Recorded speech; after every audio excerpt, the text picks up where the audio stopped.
Good morning, everyone. I would like your help in helping me de-jadify myself. De-jadification. Now I know you are thinking, he's going to sell those green pens. No, that's not what I meant.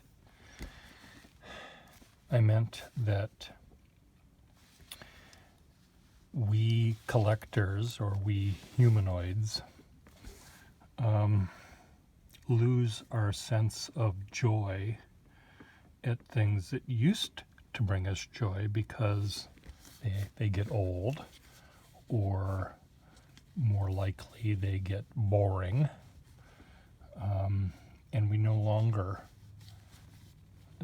have the same joy of eating marshmallows in front of the fire, or riding in our sports car, because now there's a newer sports car out there that's more sophisticated and we want to buy that one, or whatever it is. And what led me on this melancholy path was this pen, and it was in my drawer of things to fix, and I probably could have walked past that drawer and even opened it and seen it for years and years and years before I actually looked at it.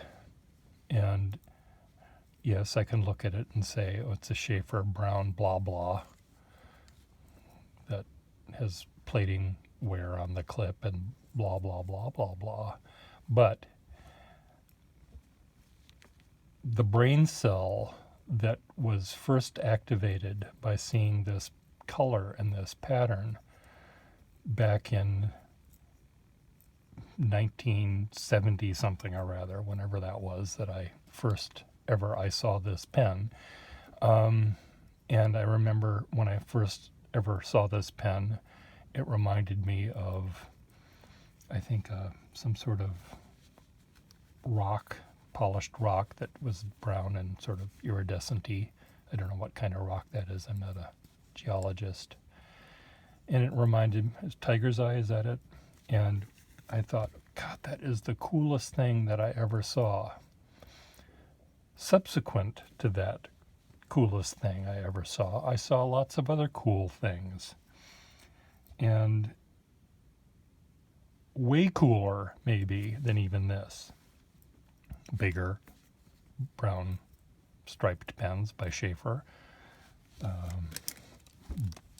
Bronze and black pens by Salts, or whatever it might be. But as I saw other things that were wowier, more wow, the wow signal I got from this one faded into the cosmic noise, background noise. And when I saw it 2 days ago, whenever it was, I opened the drawer and actually looked at this pen. I thought, that little brain cell that was sparked way back when, sparked again. It was able to see what I saw 50 years ago, or whenever it was. Now, how is it? Is there any way that we can, without a whatever. See this thing? Putting this on this table also sparked another memory. In my house growing up in Minnesota, we had a real one of these leopards on our dining room table. Skin of a leopard hide with a little nose and little whiskers and little ears and a long tail. And it looked like roadkill flattened. And it had little claws, remember that. And that was on our dining room table. We didn't eat at the dining room table very often, 3 times a year, Thanksgiving, Easter, and Christmas. So we didn't have to put him in the kennel, but we did. I grew up looking at the dining room table and seeing that. And I thought it was normal. I thought that's what normal people would have. Our house was like the Addams Family. We didn't have the sailfish with the leg coming out of it, but almost. We had a live, well, now dead leopard on our dining room table. So that spark became jaded pretty quickly. And it wasn't really until I was in college, when I had college friends visiting, and they saw the dining room table, and they looked over at the chair, and there was another fur draped across the chair, and then they looked over to another thing, and there was another animal hide draped over that, and then they looked at the dog we had, Misty, and they asked me, so where's Misty going to end up? And I was shocked about that, but then I, pressed the rewind button, and of course, a leopard skin on your table is gross at one end and anti-hygienic on the other, and too bad for the poor leopard. Well, my father bought that leopard. He didn't shoot it. He bought it in New York City at a fashion show place. He went to a place where they were fashion house where they were making coats, and they weren't making a leopard coat, but they were putting the leopard skins, the flattened leopard skins, through a cookie cutter machine and cutting out little round things that they turned into buttons. So my dad said, stop the presses. And he bought two, and one he gave to someone or sold to someone, the other one was on our dining room table. It is now moved to a chair in my dad's house. So I digress. But it's this pen that made me think of the de-Jadification process that I want to go through. How can I recapture the wonderment that I saw first 40, 50 years ago when I first saw this kind of a pen? Is there a way to do that? Is there a way to recapture the joy of eating a marshmallow at the campfire, having sex for the first time, your first airplane trip? How do we make that joy come back? Is there a way to spark that somehow, to get that going, or are we forever screwed and we just have to see the bigger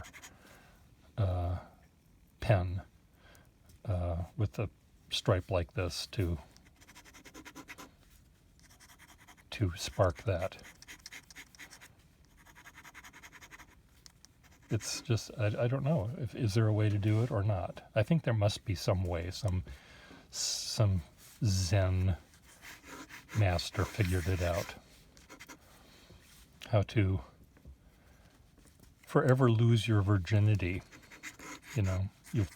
The excitement of the very first time you did anything remains with you, and those yawns don't happen. Did the earth move, dear? Whatever. Yeah, the earth moved. Oh my God, it was seismic. So how do you get that back with pens? Now, maybe I tried to figure it out here.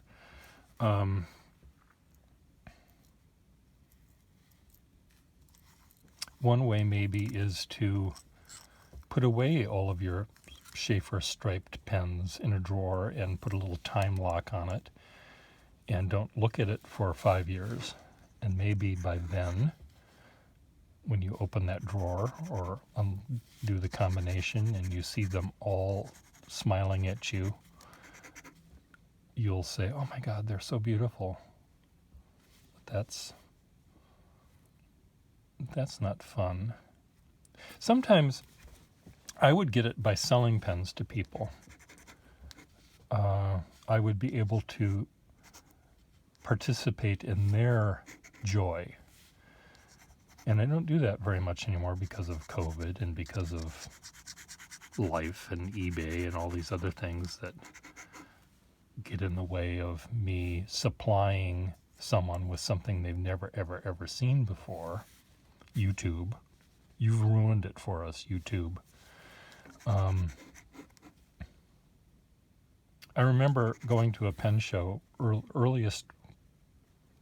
of the earliest pen shows I was at, and the man that had that was invited me to go to the pen show he ran in Chicago was Mike Fultz, and he had remembered a time, and it wasn't that far in the distance back, where he could only imagine a Waterman Sterling overlay pen that had a orange hard rubber base to it.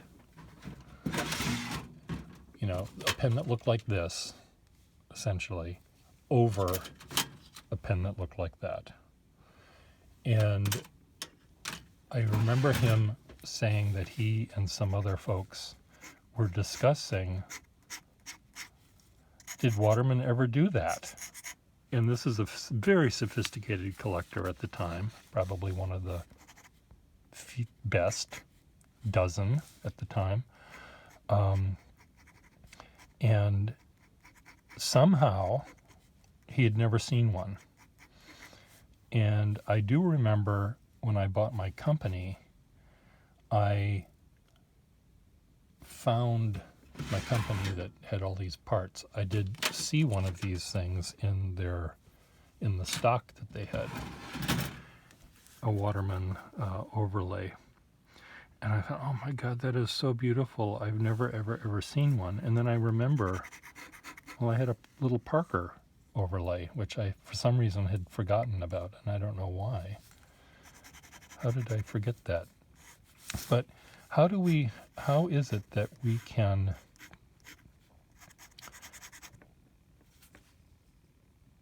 participate in the joy of things that we have long since become jaded about? I know I'm leaving about which we have become jaded. How do we do that? Is it putting a sack in this pen and filling it up with ink and taking it on a little trip, writing a letter with it?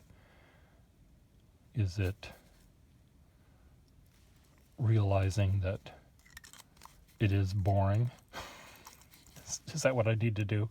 Actually accept my jadacity, my jadiness, and just say, I'm so much more sophisticated than this pen ever could even dream of being. That seems sort of nasty. I'd rather figure out a way to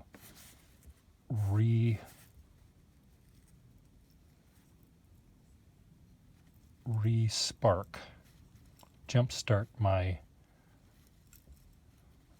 virginity with respect to seeing this pen for the first time and saying, gee, that's fancy.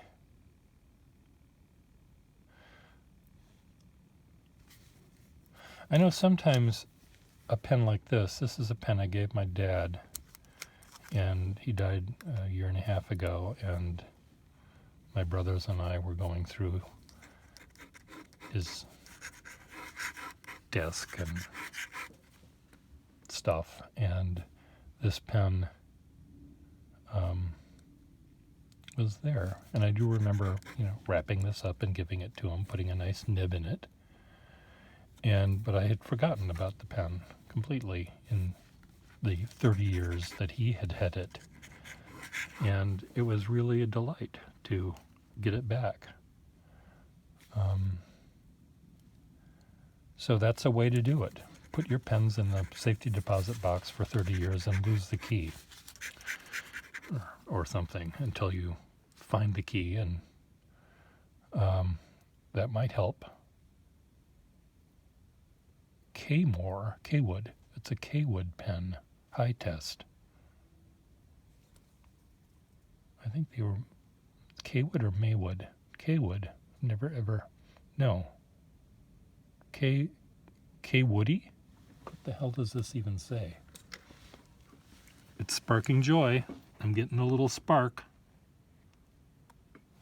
Come on. Kaywoodie. Kaywoody. Kaywoody High Test.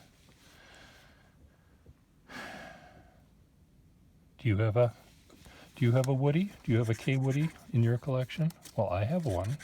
I just discovered it.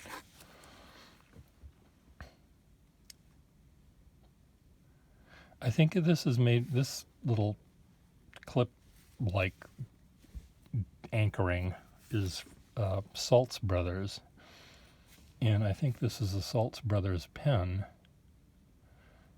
but it doesn't say Saltz Brothers. Well, someone will know the answer to that. Someone who's far more jaded than I am, who has a dozen of these, and whenever he opens the drawer and sees them, he yawns loudly.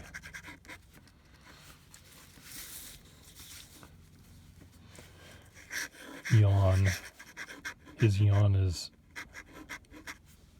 experienced by the seismic recorders in the following state. It goes, it's just very quiet, and then it does that. And that's the yawn of the most jadified person on the planet that has a dozen of these in a drawer that he sees every day. Well, I don't have that drawer. I don't have that kind of yawn. And I am delighted by this beauty. And I just learned something new, which makes me smile. Takes a little bit of the sheen off of what I thought might have been jadedness.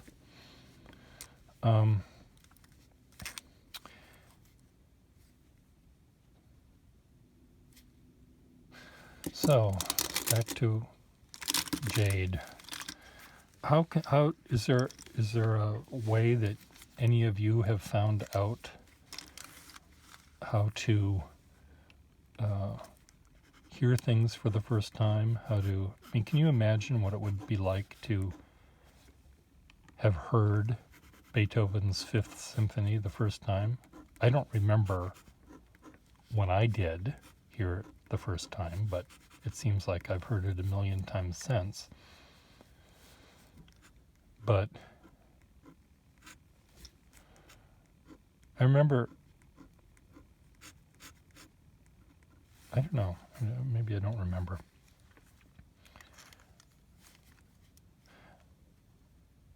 I'm not really asking pen collectors this question. I don't know if they're the right person to ask. Look at this Schaefer nib. Schaefer Lifetime nib. Yeah, it's flexible. You didn't know that happened, did you? Well, it happens on a lot of my pens because this is a non-Schaefer nib, but it fits perfectly in this pen, and it's a stub and very smooth. It's really a fun pen to sketch with. I remember the first time I saw one of these. In fact, it looked almost exactly like this, and it was in my grandmother's top drawer of my grandmother's dresser, and it belonged to her father, and it had his initials engraved on the top or the bottom, forget which. So flat top, so it couldn't have been up there. Must have been down here. And I don't know if I have that pen anymore. Stupid me for not keeping it in a safe place. I could have. Maybe I do have it. I don't know. I'd have to look. So, how is it that we can retain our joy at something that we've long since sort of become bored by, like that pen?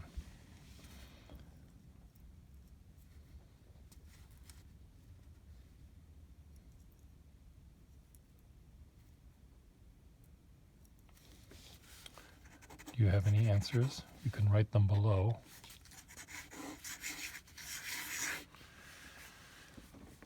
Jadification.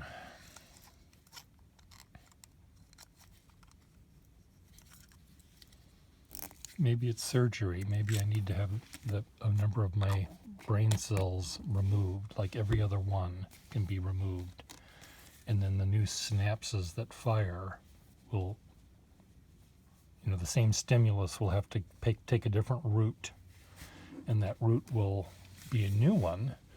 And I go, oh, wow, I've never seen a tiger's eye striped brown Schaefer pen before. Can we do that? Can I get out my little, hook this up to the drill and go into my head somewhere and just, pluck out with the tweezers so you've got the tools right here. Go in there, pull that out, like you're plucking eyebrow hairs that you don't like. Can I do that with brain cells that are part of a pathway that this is on?